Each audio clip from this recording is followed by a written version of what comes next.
Halo Sobat Dunia Seribu Besar, semoga Sobat selalu diberi kesehatan, panjang umur, dan rizki yang melimpah, amin. Sebelum masuk ke alur ceritanya, jangan lupa dukung channel ini ya dengan klik subscribe, like, komen, dan share, terima kasih. Mari kita lanjutkan perjalanan, Li Qiye. Setelah 4 tidak wajar itu pergi, wanita itu pun terpecah menjadi partikel-partikel dan menghilang. Trin Incineration kembali jatuh ke dalam kematian yang sunyi. Hilangnya daun itu tampaknya tidak mempengaruhinya karena ia tidak mengejar keempatnya.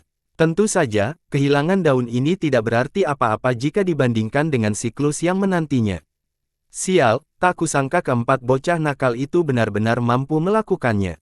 Para penonton tercengang. Semua orang bisa melihat kekuatan Trin tersebut, tetapi keempatnya menggunakan strategi khusus untuk mendapatkan daun tersebut. Sejauh ini, hanya mereka yang berhasil.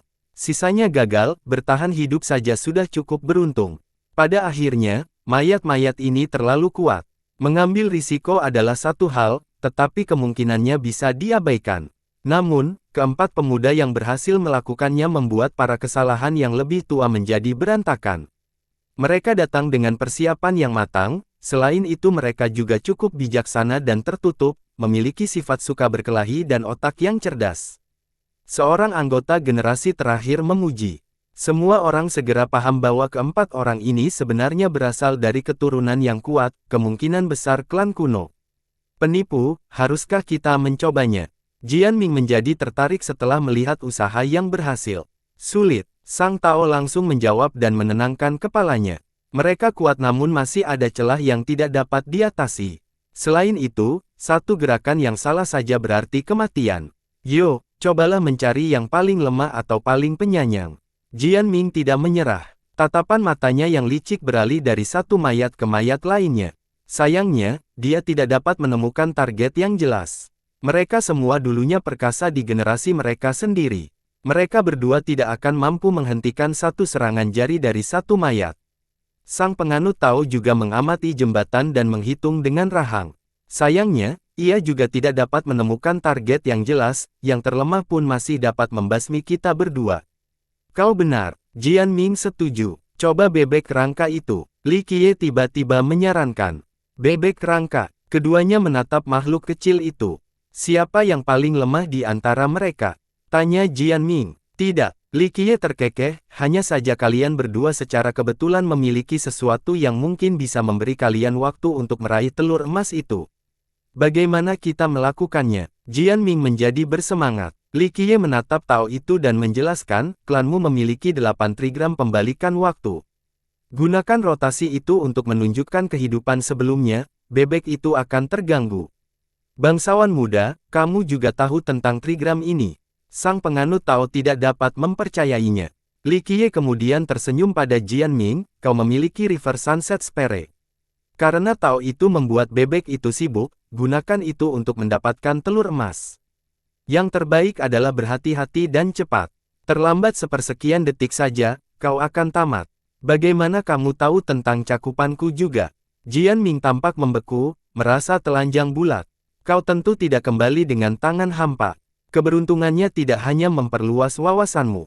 Li Qiye berkata dengan acuh tak acuh. Kau benar, aku memang bodoh. Jian Ming tersenyum kecut dan setuju dengan logika ini. Bola ini berasal dari perjalanan sekali seumur hidup, bukan sesuatu dari klannya. Dia tidak menceritakan rahasia ini kepada siapapun, bahkan teman terdekat atau anggota keluarganya. Dia khawatir jika dia mengungkapkan asal-usul benda ini, itu akan menyebabkan bencana bagi klannya. Namun, Li Qiye langsung mengetahuinya, tidak mungkin menyembunyikan apapun dari pria ini. Penipu, masih berani. Ayo kita lakukan. Dia menenangkan diri dan bertanya kepada penganut Tao itu. Sang penganut Tao menatap bebek rangka itu sambil menggigit giginya. Setelah jeda sebentar, dia menjawab, baiklah, mungkin kita benar-benar bisa melakukannya. Sebelumnya, bebek itu membunuh raja dengan satu kali mematuk. Mereka pasti akan mati karena hal yang sama. Meskipun demikian, mereka melompat ke atas perairan dan mengepung perairan itu.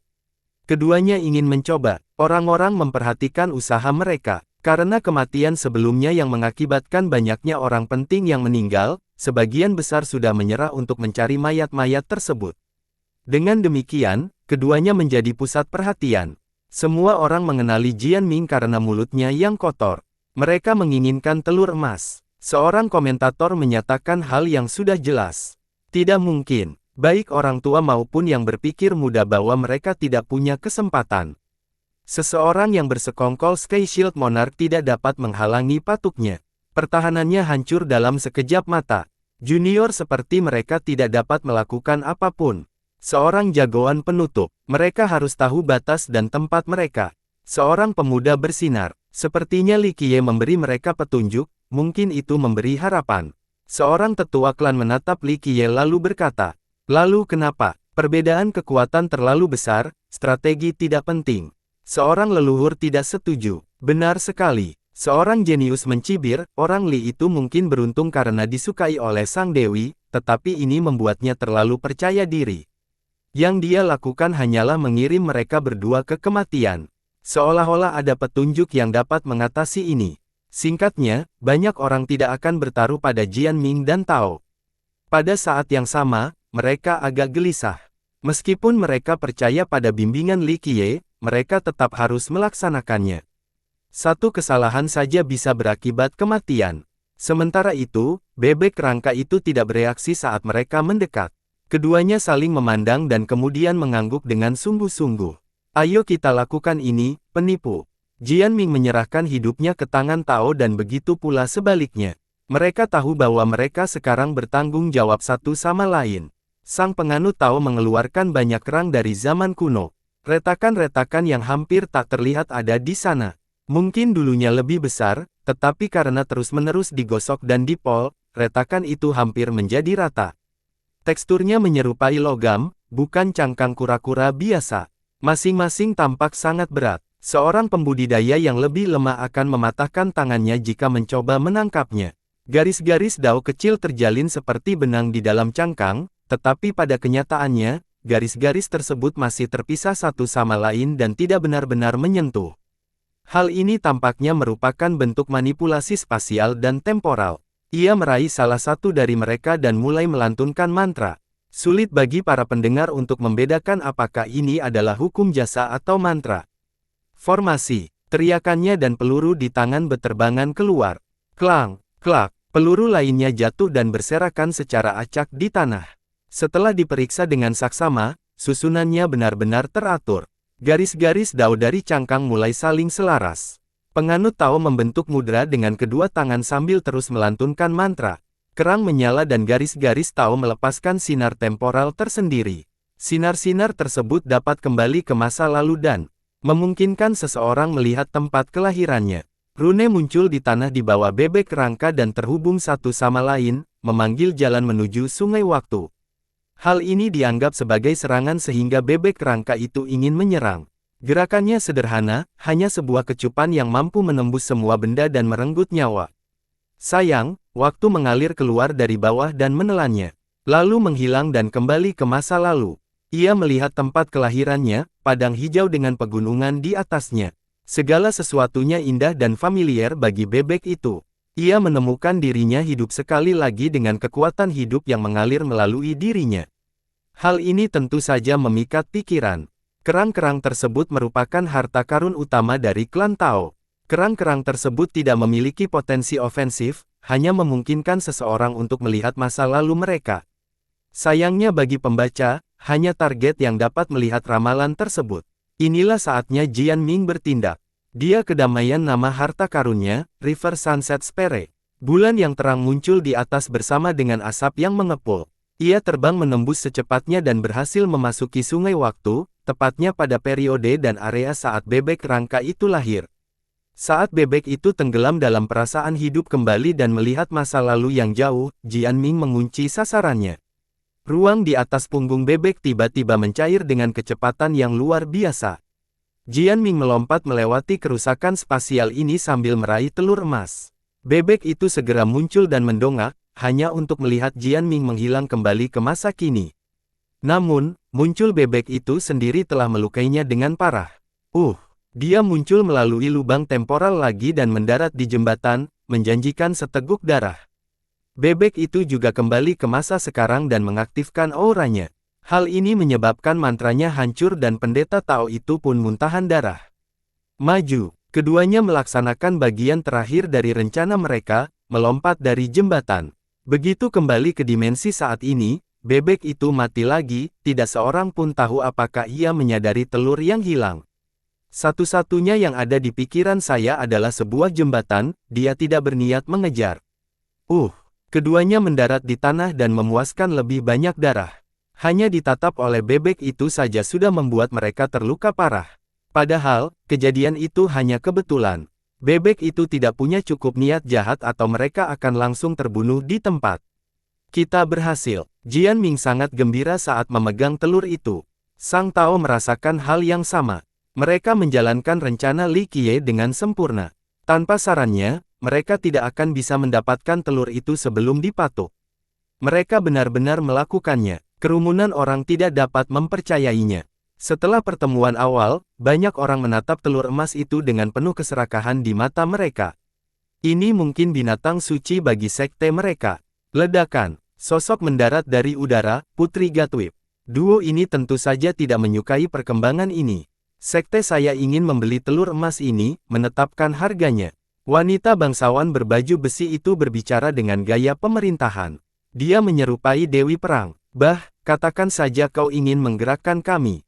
Jian Ming tidak mempengaruhi dan membentak balik, kami tidak peduli dengan apa yang dapat ditawarkan oleh sekte Malangu itu. Kau benar-benar bicara besar. Matanya berubah dingin saat dia berjalan ke arah mereka berdua. Orang banyak tahu bahwa harga bukanlah masalah. Nilai telur emas itu melebihi apapun yang dapat mereka tawarkan. Pergi. Keduanya saling bersaing dan berlari menuju Li Qiye. Mereka bukanlah pria terhormat yang peduli dengan kehormatan dan reputasi.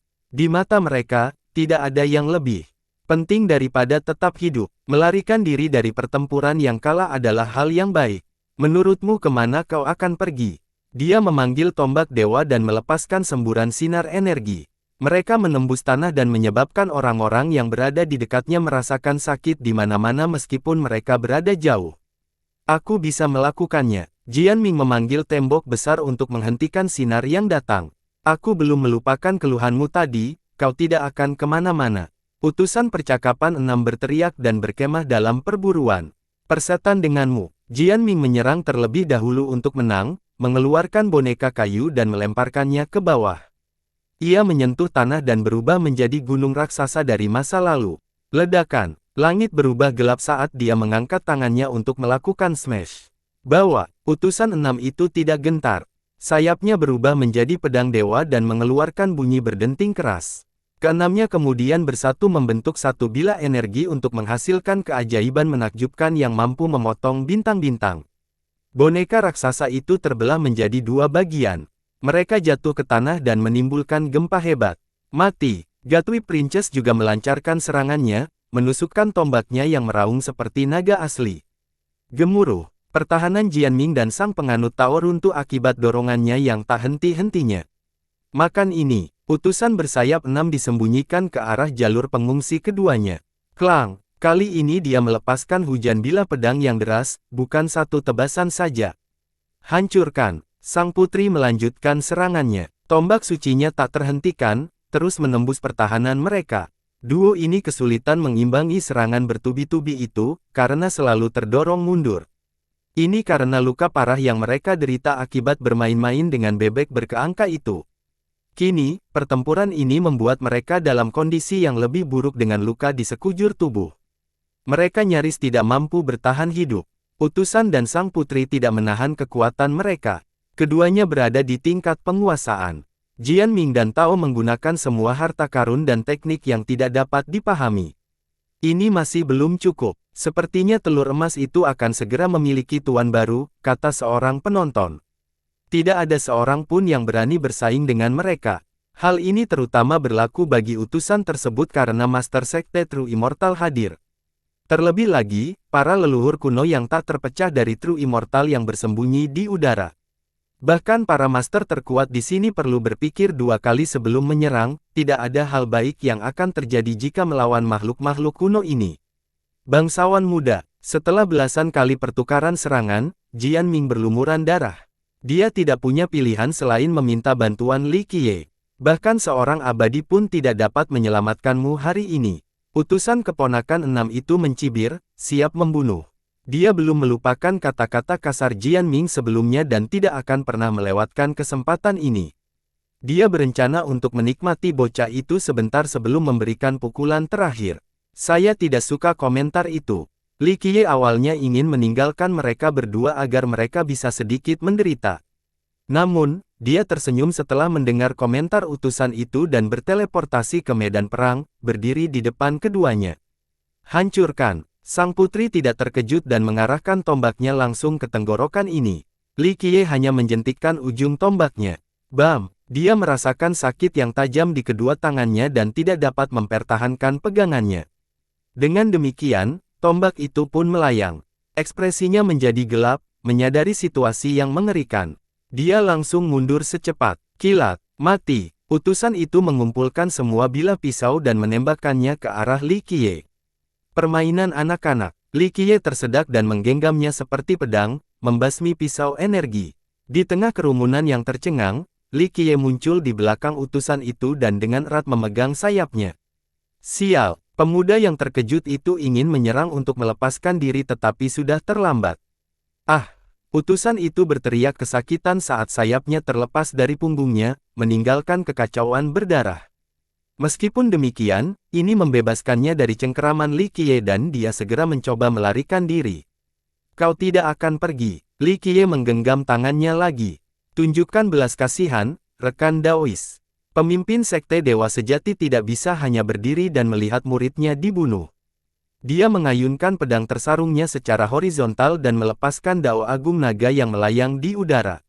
Master Sekte, izinkan aku. Leluhur bijak meraung dan melakukan teknik pedang tingkat atas dari Wu. Energi pedang ini sangat kuat dan memisahkan area tersebut menjadi dua bagian. Bam! Percikan api berhamburan kemana-mana. Energi pedang dan pedang saling berbenturan, menghasilkan gelombang kejut yang merusak. Setelah ledakan keras, leluhur bijak jelas kalah dalam pertarungan. Dia terhuyung mundur dengan darah mengalir di sudut bibirnya. Sementara itu, Li Qiye menyerang utusan itu, melenyapkan semua tulangnya tanpa melukai bagian luarnya. Ia jatuh ke tanah dan menjadi kumpulan udara yang lembut, matanya masih terbuka lebar karena tidak percaya. Dia tidak menyangka akan mati di sini di hadapan guru sekte dan leluhur lainnya dari True Immortal. Guru sektenya juga tidak bisa menyelamatkannya. Semua orang terkejut setelah melihat ini. Suasana menjadi sunyi dan berat. Li Qiye baru saja membunuh murid Master Sekte Abadi Sejati di depan para senior dan leluhur sektenya. Seperti kata pepatah, lihatlah pemberitahuan terlebih dahulu sebelum menendang anjingnya. Dewa Sejati bahkan memiliki seorang raja di sini, tetapi ini tidak menghentikan Li Qiye untuk membunuh utusan bersayap 6. Ini lebih dari sekadar menamparkan True Immortal beberapa kali. Ini adalah pernyataan perang. Orang-orang melihat dan mengira dia telah menusuk sarang lebah. Ekspresi Master Sekte Abadi Sejati menjadi gelap setelah melihat ini. Itu adalah perseteruan yang tidak dapat didamaikan yang membutuhkan balas dendam. Jika tidak, dia akan kehilangan semua muka dan reputasinya. Bajingan kecil, beraninya kamu. Sebuah suara yang menggelegar meledak di benak setiap orang. Berikutnya datang aura menakutkan yang melanda daerah tersebut bagai tsunami, membuat semua orang terengah-engah. Itu datangnya bukan lain dari Master Sekte Abadi Sejati. Dia belum mengaktifkan kekuatan sejatinya, tetapi banyak orang merasa kesulitan berada di keberlangsungannya. Ini sama saja seperti dihantam oleh ribuan gunung pada saat yang bersamaan. Mereka merasakan vitalitas dan organ dalam mereka terpengaruh. Para pendengar yang lebih lemah spekulatif seteguk darah karena ini adalah kemarahan seorang guru sejati yang muridnya baru saja dibisikkan di depan umum. Belum lagi seseorang dengan status seperti dia, tidak ada seorang cerdas pun yang dapat menanggung kehinaan seumur hidup ini. Berdengung, ia menjadi berseri-seri. Setiap sinar yang terpancar darinya tampak seperti berasal dari awal mula dunia. Sinar-sinar ini adalah sinar pendiri dunia, yang mampu memelopori keberadaan baru. Sinar matahari ini juga bersifat merusak. Bahkan para leluhur di antara kerumunan itu terguncang oleh keperkasaannya. Pada titik ini, yang lemah jatuh ke tanah, tidak mampu berdiri. Beberapa dari mereka tidak dapat menahan tekanan dan merasa tulang mereka seperti patah. Suara berderit terdengar. Di sekujur tubuh mereka, dia akan menyerang. Semua orang menjadi gugup. Meskipun dia tidak dapat dibandingkan dengan leluhur yang tak terpisahkan dari sektenya, dia jauh lebih kuat dibandingkan mayoritas leluhur eksternal. Kerumunan menjadi ketakutan karena kemarahannya dapat berakhir dengan perpisahan. Akibatnya, sekte dan klan dapat runtuh. Dia akan membunuh bocah ini. Banyak yang yakin bahwa akhir hidup Li Qiye sudah di depan mata. Itu tidak cukup untuk meredakan kemarahannya. Dia mungkin akan menghancurkan seluruh klannya, semua orang yang berhubungan dengannya akan sangat tidak beruntung. Seorang pakar generasi terakhir berkumpul. Tidak sulit bagi True Immortal untuk mengalahkan kekuatan besar lainnya. Nah, kamu mencari kelupaan dan kamu akan mendapatkannya. Pandangan mata ketua sekte berubah menjadi pembunuh meskipun nadanya relatif tenang. Namun, ketenangan ini hanya membuat para pendengar merinding dan membuat mereka bergidik. Sedangkan Li Qiye, dia hanya melirik ke arah Master Sekte tanpa terlalu peduli. Tuan Sekte, harap tenang. Muridmu menyerang lebih dulu, kematiannya hanya bisa disalahkan karena kekurangan keterampilannya. Si Jingru berkata dengan tenang. Hal ini hanya menambah minat banyak orang terhadap perseteruan ini, tidak ada orang lain yang berani berbicara dengan Master Sekte True Immortal dengan cara ini karena mereka akan dikalahkan bersama Li Qiye.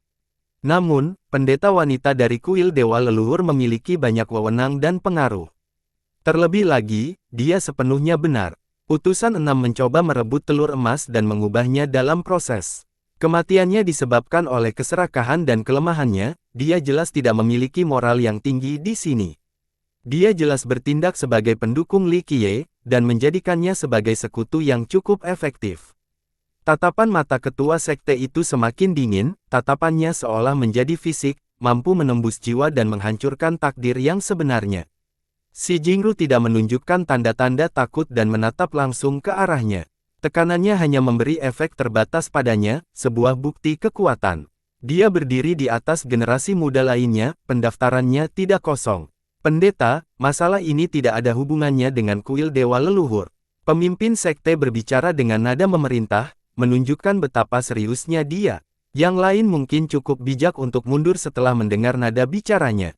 Mereka bahkan mungkin ketakutan. Si Jingru menjawab dengan tenang, Anda salah, ketua sekte. Jika Anda mengutarakan ucapan keras kepala, saya akan memberi tahu Anda bahwa masalah bangsawan muda adalah masalah kita bersama. Hal ini membuat orang-orang terdiam sejenak. Dengan pernyataan itu, berarti kuil pun mendukung Li Qiye. Pendeta, apakah Anda mewakili diri Anda sendiri atau kuil Dewa Leluhur? Pemimpin sekte itu berkata dengan dingin. Setiap kata dapat membunuh seseorang karena tekanan yang mematikan. Sebagai pendeta wanita, tentu saja aku mewakili kuil. Jawab si Jingru. Petik 2 tanda seru petik 2. Konfirmasinya mengejutkan banyak orang. Kuil tidak menentang dewa sejati hanya untuk mendukung Li Qiye. Ini termasuk dia yang menyatakan perang terhadap dewa sejati. Segalanya menjadi berbeda saat itu. Karena Li Qiye sekarang memiliki pendukung yang kuat, orang-orang harus berpikir 2 kali sebelum menyinggung perasaannya. Sejak saat itu, memusuhi Li Qiye berarti memusuhi kuil Dewa Leluhur. Para pembudidaya memperhatikan si Jingru dan Master Sekte Dewa Sejati dengan napas tertahan. Perwakilan kuil Dewa Leluhur telah secara resmi menyatakan posisinya untuk mendukung Li Qiye. Apa hasilnya jika kuil itu berbenturan dengan Dewa Sejati? Semua orang menjadi emosional saat memikirkan kemungkinan-kemungkinannya. Apakah akan ada perang? Seorang tokoh besar bertanya-tanya. Kalau begitu, tidak ada yang bisa memprediksi apa yang akan terjadi. Aku khawatir jumlah korban yang terbunuh akan gila-gilaan dan batas langit akan berubah. Seorang leluhur yang kuat menjawab dengan tenang dengan ekspresi serius. Doktrueminasi Immortal telah terdokumentasikan dengan baik. Mereka telah menjadi sekte nomor 1 untuk waktu yang lama. Siapa yang benar-benar dapat melawan mereka saat ini? Tentu saja, ini tidak berarti mereka tidak terkalahkan dan dapat dengan mudah menghancurkan kuil Dewa Leluhur. Lions Roar masih menjadi pemimpin wilayah selatan dan salah satu garis keturunan terkuat di Sky Border. Meskipun Lions Roar dan kuilnya agak tertutup, ini tidak berarti mereka lemah. Keduanya memiliki banyak naga dan harimau tersembunyi. Baik True Immortal maupun Tritousan Dao tidak akan menyinggung mereka tanpa alasan. Hal ini terutama disebabkan oleh keberadaan makhluk tertentu, raja tertinggi. Penguasa Dao dan leluhur kuno teratas tidak pernah berani untuk tidak menghormati raja tertinggi. Dewa sejati mungkin bukan favorit dalam perang habis-habisan. Kedua raksasa itu tidak akan berperang dengan mudah. Seorang leluhur kuno memutarbalikkan situasi tersebut. Mayoritas rekan-rekannya setuju dengannya. Dewa sejati dapat dengan mudah menghancurkan sekte yang lebih lemah. Namun, mengalahkan kuil dewa leluhur berarti membayar harga yang mahal. Mungkin tidak ada bedanya dengan apa yang dilakukan Kaisar Ye kepada mereka, penolakan dari generasi ke generasi. Terlebih lagi, darah akan mengalir seperti sungai. Seluruh Skyborder akan tersiksa dan hancur oleh api perang. Terlebih lagi, kedua belah pihak bisa saja kalah dalam konflik ini. Oleh karena itu, logika memaksa True Immortal untuk bertindak bijak di sini. Kerumunan orang bertanya-tanya bagaimana reaksi pemimpin Sekte Dewa Sejati setelah mendengar tentang pendukung sejati Li Qiye. Apakah dia akan melakukan segalanya untuk membalas dendam muridnya? Tiba-tiba, nada Dao terdengar dan bunga-bunga surgawi jatuhan. Melodi yang melampaui batas terdengar dan sinar yang menakjubkan turun. Seolah-olah ada surga di balik awan, tempat di mana seorang raja abadi duduk di singgasananya. Aura yang bocor saja membuat semua orang berantakan. Mereka merasa seperti semut jika dibandingkan.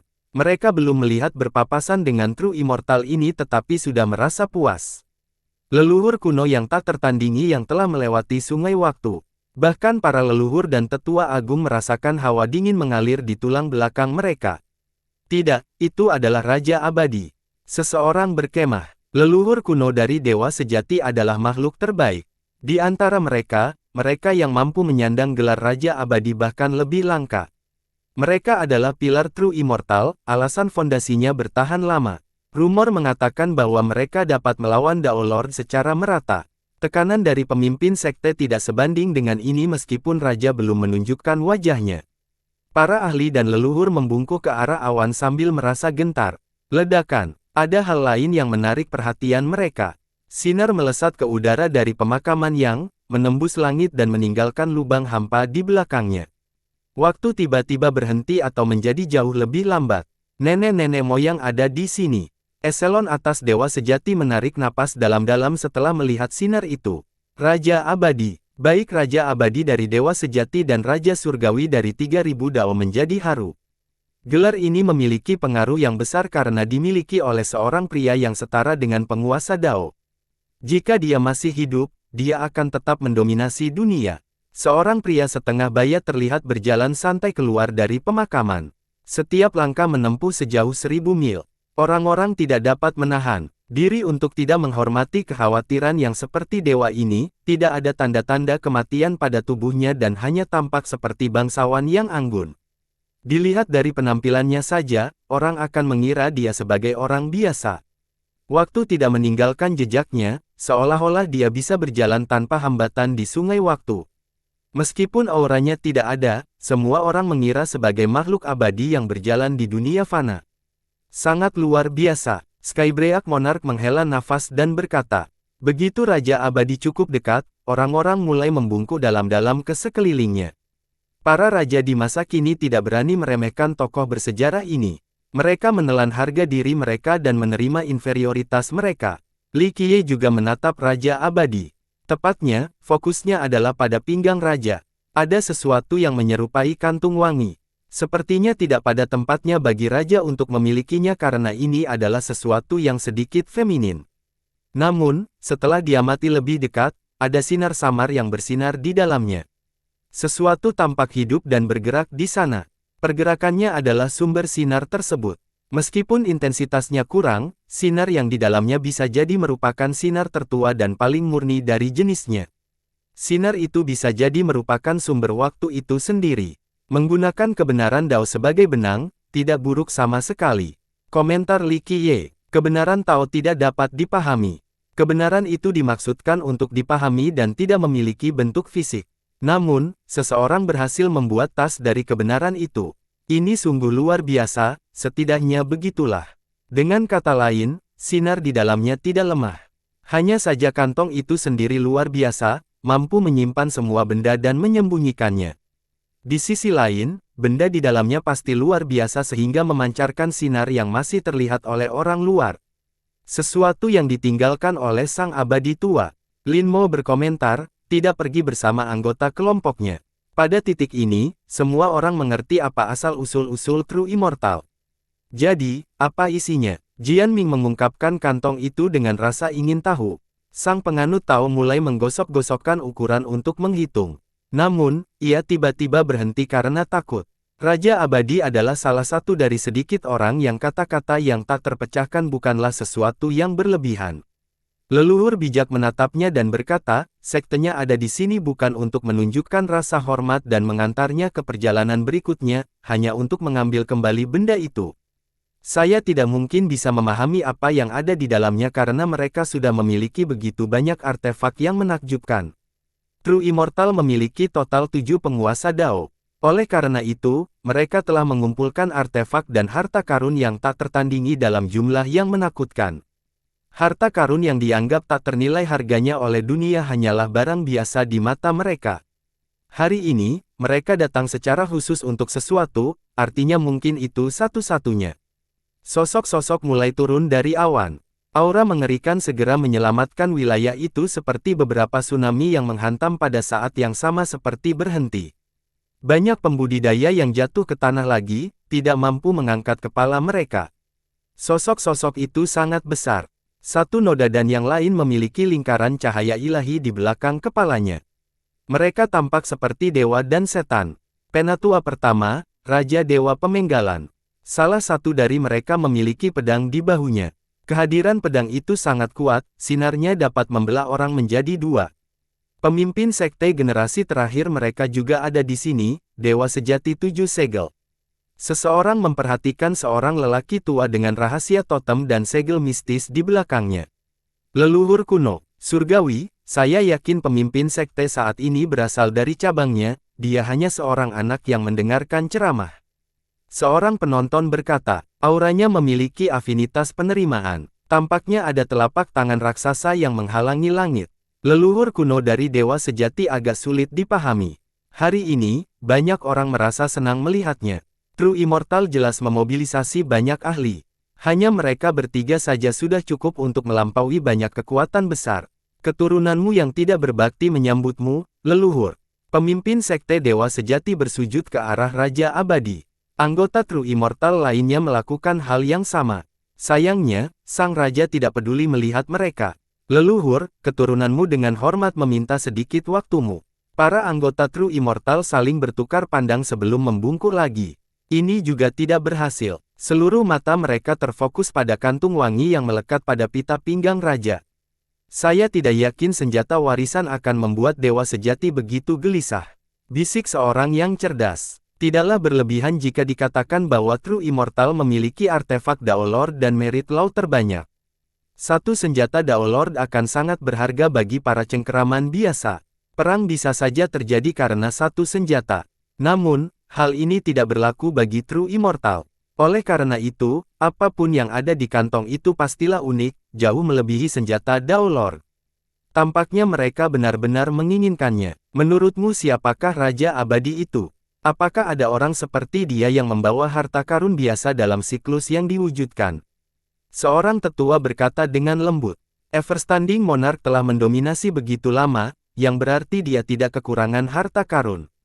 Pada akhirnya, kantong ini adalah satu-satunya barang yang cukup dia pedulikan untuk dibawa ke jembatan ini. Dia meninggalkan semua yang lain, bukan kantong itu. Semua faktor ini membuat khalayak menjadi tidak terkendali rasa penasarannya terhadap konten tersebut. Leluhur, kami di sini untuk memberi penghormatan sebelum Anda pergi. Teriak Master Sekte Abadi Sejati. Himne-himne halus bergema di udara saat para pengikut True Immortal muncul dengan membawa spanduk. Mereka mempersiapkan upacara resmi, mengenakan pakaian adat yang pantas, dan bernyanyi dengan benar. Kerumunan orang tergerak oleh usaha mereka. Itu benar-benar tampak seperti pesta perpisahan untuk seorang leluhur. Beberapa orang terhanyut dalam momen itu dan membungkuk untuk mengucapkan selamat tinggal kepada Everstanding Monarch. Sayangnya, musik dan nyanyian itu tidak menggerakkan sang raja sama sekali. Siapkan persembahan untuk leluhur kita. Perintah sang pemimpin sekte. Sekelompok orang hebat keluar dari unit upacara. Pemimpinnya adalah seorang pria berambut abu-abu yang memegang nampan tertutup dengan kedua tangannya. Dia berhasil sampai di depan raja dan menarik perhatian semua orang. Para anggota True Immortal menjadi gelisah, terutama eselon atas karena mereka mengetahui rencana tersebut. Orang tua itu tergeletak dan mengangkat nampan lebih tinggi. Ia kemudian membuka kain penutupnya dan cahaya menyilaukan pun muncul. Tolaknya tidak beraturan, cukup bagi orang banyak untuk melihat batu permata kecil pada pandangan pertama. Sayangnya, ternyata itu adalah jenis makanan yang terbuat dari bahan yang tidak diketahui. Setiap bagiannya unik dan seolah terbuat dari Dao Agung. Di dalamnya terdapat misteri Dao dan rune. Akhirnya, cahaya awal itu juga mengandung aroma harum yang tercium di udara. Semua orang menarik napas dalam-dalam dan mendapati diri mereka seringan udara. Tubuh mereka mulai melayang ke atas sementara mereka merasa senyaman sebelumnya. Pada saat yang sama, resonansi Dao terjadi seolah-olah mereka berada di dalam halaman Dao dan mendengarkan para dewa sejati yang mengajarkan seni mereka. Mereka mendapat ilusi bahwa mereka akan segera bangkit. Apa itu? Aromanya saja sudah memberikan efek ini, apalagi jika dimakan langsung. Kerumunan orang meneteskan air liur, tidak menginginkan apapun selain memasukkan segenggam ke dalam mulut mereka. Aku tidak tahu apa itu, makanan untuk makhluk abadi, kata seorang jagoan. Meskipun demikian, orang bodoh pun dapat mengetahui bahwa makanan itu sangat berharga dan luar biasa. Dao Esensi Ambrosia. Seorang leluhur yang memiliki hubungan dekat dengan True Immortal mengenalinya dan berbisik, ini adalah makanan lezat tak ternilai yang terbuat dari cahaya bintang malam, sumsum tanduk naga, ekstrak sayap burung phoenix, dan beberapa lusin bahan langka lainnya. Dia berhenti sejenak sebelum melanjutkan, selain itu, proses memasaknya sangat sulit. Si juru masak harus memiliki kekuatan dan penguasaan atas Grand Dao. Jadi, dalam sejarah sekte mereka, hanya sedikit yang mampu membuat hidangan ini. Rumor mengatakan bahwa Raja Abadi adalah orang yang menemukan hidangan ini. Itu juga favoritnya dan dia memasaknya secara teratur untuk Dewa Dao yang terberkati. Benar saja, hidangan itu menarik perhatian Raja Abadi. Dia perlahan berbalik dan menatap nampan itu lalu anggota True Immortal. Mereka berhasil. Penonton menjadi terkejut. Beberapa waktu lalu, semua kelompok gagal kecuali 4 kelompok tidak tepat yang menggunakan lukisan seorang wanita untuk mengalihkan perhatian Incineration Train. True Immortal juga hadir dengan persiapan hidangan favorit Everrating Monarch. Keturunanmu diperintahkan untuk meminta sebuah benda kepada leluhur yang terhormat. Pemimpin Sekte Dewa Sejati bersujud dan berkata, leluhur telah menetapkan bahwa 4 harta abadi dimaksudkan untuk keturunan berbakti. Hari ini, leluhur yang terhormat akan menampilkan visualnya dan tidak dapat membawa benda-benda eksternal bersamamu. Kami mohon Anda untuk meninggalkan benda itu karena ini adalah kepercayaan leluhur. Silakan lihat. Setelah berkata demikian, leluhur sang abadi sejati membuka sebuah gulungan. Ledakan. Orang-orang bisa melihat tanda-tanda tak terhapuskan yang ditinggalkan oleh raja tertinggi setelah ledakan keras. Karakternya tidak jelas karena dibutakan oleh dewa yang menindas. Meskipun demikian, mereka dapat mengatakan bahwa Dewa Dao yang terberkati secara pribadi menulis karakter-karakter ini. Mampu membacanya akan memberi manfaat bagi seseorang seumur hidup. Namun, Raja Abadi sama sekali tidak bereaksi terhadap gulungan itu. Fokusnya masih pada hidangan itu. Mengapa gulungan itu tidak berfungsi? Hal ini mengejutkan para penonton yang netral. Everstanding Monarch adalah adik laki-laki dari Blessed Dao Lord dan mereka memiliki hubungan yang kuat.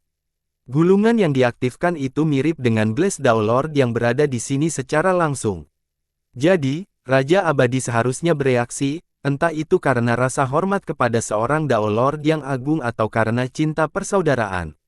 Para anggota tingkat tinggi dari True Immortal tidak dapat memahami hal ini. Mereka menggunakan hidangan itu sebagai umpan dan kemudian menggulung dari Blessed Dao Lord. Ini seharusnya sudah cukup. Apakah ada yang tahu apa yang sedang terjadi?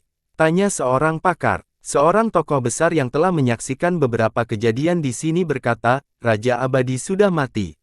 Dia telah memutuskan masa lalu untuk memasuki siklus penayangan. Dia hanya mengingat dirinya sendiri. Sumber eksternal apapun yang mampu menggerakkannya pastilah sesuatu yang terukir jauh di dalam hatinya.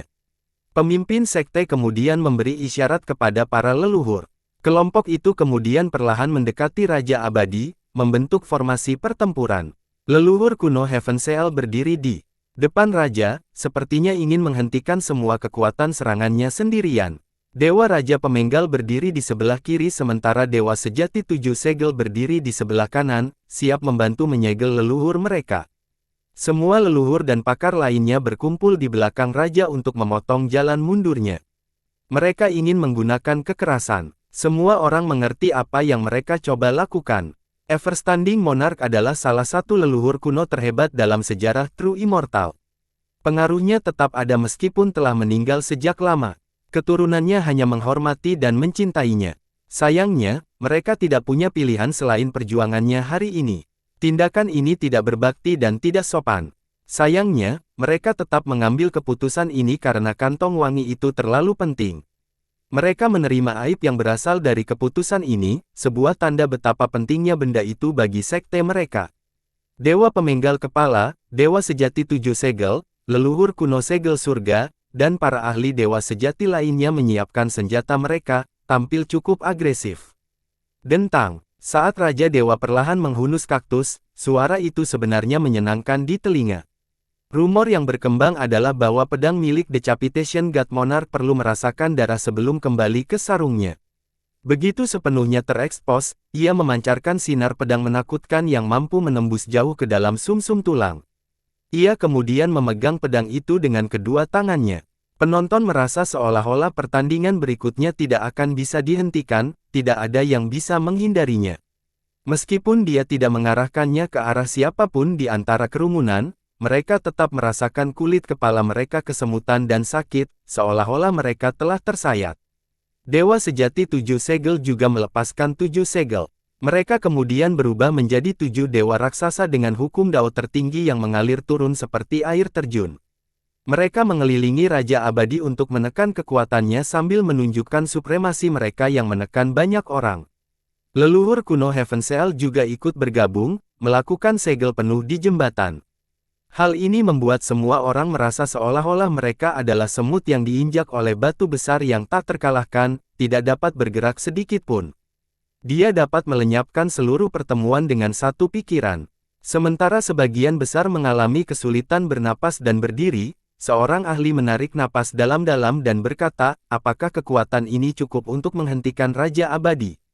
Menurutku tidak. Seorang tokoh besar kuno mengamati situasi itu dan kemudian menjawab, kita sedang berbicara tentang Raja Abadi. Dia pernah mengajar para penguasa Dao sebelumnya, perlukah aku menjelaskan lebih lanjut? Tidak ada yang membantah pernyataan ini.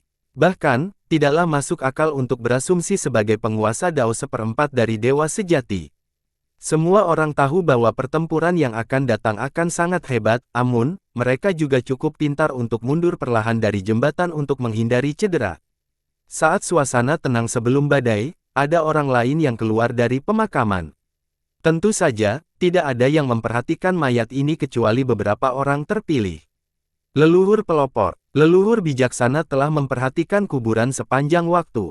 Dia tidak peduli dengan Dewa Sejati dan Raja Abadi, tujuannya adalah menunggu leluhur Yu. Ya, Jian Ming dan Tao itu pun menoleh ke arah itu. Benar saja, seorang lelaki tua berpakaian subur berjalan menuju jembatan. Pakaiannya sulit menyembunyikan tubuhnya yang berotot. Seolah-olah dia dipahat dari batu besar yang sangat kuat.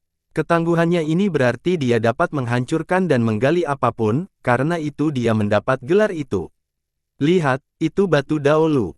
Jian Ming pertama kali menyadari sesuatu. Leluhur pelopor mengenakan rantai dengan liontin. Liontin ini tidak lain adalah batu Daolu yang dililitkan dengan logam suci. Meskipun sudah meninggal, ia tetap ingin memakai liontin ini saat melewati jembatan. Ia pasti sangat menikmati saat masih hidup. Pada kenyataannya, batu Dao itu sendiri tidak berguna baginya. Bagaimanapun, batu itu milik 4 klan dan membutuhkan 3 batu Dao lainnya agar berguna. Namun, benda itu memiliki nilai sentimental karena istrinya sangat menghargainya. Oleh karena itu, ia ingin menjalani kehidupan berikutnya agar ia dapat mengingat cintanya kepada istrinya. Ayo kita lakukan ini. Jian Ming menyingsingkan lengan bajunya. Kelompok itu tidak mempedulikan pertempuran antara Dewa Sejati dan Raja Abadi. Batu Dao sangat penting karena dapat menghidupkan kembali keempat klan. Ini akan sulit. Bijaksana memasang ekspresi serius, leluhur perintis memiliki gelar lain selama masa keemasannya, Raja Pencuri. Ia bahkan mencuri dari para raksasa. Kekuatannya sebenarnya sebanding dengan leluhur kuno manapun. Para pemuda mulai melakukan pemanasan sambil tetap fokus pada pionir leluhur. Kita harus mencapainya, apapun yang terjadi, kata Jianming dengan tegas. Wise juga tahu bahwa ini adalah kesempatan terakhir mereka. Gagal berarti tidak dapat mengumpulkan keempat batu dan semua pembicaraan tentang revitalisasi tidak akan ada artinya. Apa yang harus kita lakukan, bangsawan muda? Jianming meminta bantuan. Mereka sadar bahwa mereka sendiri tidak mempunyai peluang untuk merebut batu itu dari leluhur perintis. Li Qiye melirik leluhur itu dan berkata, biarkan aku melakukannya, kalian semua hanya akan menyia-nyiakan hidup kalian. Pionir tidak mendukung Raja Abadi. Meskipun demikian, King of Thief bukanlah seseorang yang dapat ditangani oleh kelompok tersebut. Ya, Jianming menampilkan kegirangan bersama yang lainnya. Mereka tahu bahwa Batu Dao itu pada dasarnya adalah milik mereka sekarang, tidak ada yang bisa menghentikan Li Qiye, bahkan leluhur perintis. Pada saat berikutnya, Li Qiye hanya melangkah satu langkah dan muncul di hadapan bayangan pelopor. Ia begitu cepat sehingga tampak seperti masih berada di posisi semula. Kelompok itu mengira bahwa sebenarnya ada dua orang, dan orang yang berada di jembatan itu hanya menunggu leluhur dan berada di sana sepanjang waktu. Ini benar-benar terasa aneh. Leluhur pelopor langsung berhenti, seolah hidup kembali. Bahkan mata yang sudah mati mulai memancarkan sinar mengerikan yang mencoba menembus jantung Li Qiye. Tatapan yang ganas dan invasif ini tidak ada bedanya dengan tebasan pedang yang mematikan, tidak menunjukkan belas kasihan sedikit pun kepada musuhnya. Siapapun akan langsung ketakutan dan gemetar untuk waktu yang lama. Ketenaran dan keburukan pelopor leluhur memang pantas didapatkan. Sayangnya, Li Qiye sama sekali tidak mempengaruhi dan meraih liontin itu. Gerakannya tampak riang, hampir seperti manusia yang memetik buah dari pohon. Ledakan, tepat sebelum Li Qiye bisa meraihnya, leluhur itu melepaskan aura yang mengepul. Banyak tengkorak berapi muncul di udara dan mengubah area itu menjadi neraka tingkat terdalam. Mereka segera menarik turun untuk melenyapkan Li Qiye. Namun, dia sudah tidak ada di sana dan kembali ke posisi semula, jauh dari jembatan. Butuh banyak kata untuk menjelaskannya tetapi semuanya terjadi dalam sepersejuta kedipan mata. Tidak ada yang menyadari hal ini karena mereka sibuk menonton Everything Monarch. Namun, bahkan para leluhur pun tidak dapat mengimbangi Li Qiye. Ketika semuanya berakhir, beberapa di antaranya menjadi mengejutkan. Apa-apaan ini? Apakah ada yang memprovokasi orang mati itu? Teriakan seorang ahli. Letusan mendadak dari pionir. Leluhur membuat penonton ketakutan, terutama mereka yang berdiri di dekat jembatan. Sayangnya, leluhur pelopor sudah mati dan tidak punya pikiran. Dia hanya menyerang karena Li Qiye terlalu dekat dengannya. Sekarang, tidak ada lagi target dan dia tidak bisa mengejar siapapun di luar jembatan. Oleh karena itu, dia menurunkan dan menyebarkan kekuatan. Berhasil, Jianming sangat gembira. Bangsawan muda, kau membuatnya terlihat begitu mudah, seperti inilah rasanya menjadi tak terpecahkan. Bijaksana merasakan hal yang sama. Ia menikmati kecepatan Li Qiye yang tak terduga. Sementara itu, banyak orang kembali menonton pertarungan True Immortal. Tebasan God Monarch Decapitation mengeluarkan nyanyian pujian yang memekakkan telinga. Semua orang merasakan sakit yang tajam dan dapat melihat gambaran mereka dipenggal, sesuai dengan gelarnya. Maju, Dewa Sejati 7 Segel mengaktifkan ketujuh segel, menghasilkan ledakan keras. Sial, penonton merasa seolah-olah kepala mereka baru saja meledak dan otak mereka berserakan di tanah. Segel, akhirnya, leluhur kuno segel surga juga mengambil alih. Nenek moyang lain dari kekuatan besar tidak memiliki kesempatan untuk menghentikan segel ini. Pada saat yang sama, pasukan lainnya juga menyerang dengan senjata dan harta mereka, dengan harapan dapat mengalihkan perhatian Everstanding Monarch. Langit di atas jembatan menjadi korban serangan bertubi-tubi. Tanah di sekitar jembatan juga ambruk. Fenomena apokaliptik di dekat situ meruntuhkan keberanian orang-orang. Brengsek, para ahli berteriak dan menjerit sambil menjadi pucat. Tekanan dari semua master puncak ini tak terhentikan, bagaikan sejuta gunung menumpuk di atas bahu mereka dan menghancurkan jiwa mereka. Bisakah Raja Abadi menghentikan serangan itu? Mereka mengira mayatnya akan benar-benar jatuh. Ini akan menjadi tindakan yang tidak senonoh, keturunan menodai jenazah leluhur mereka demi kantong harum itu.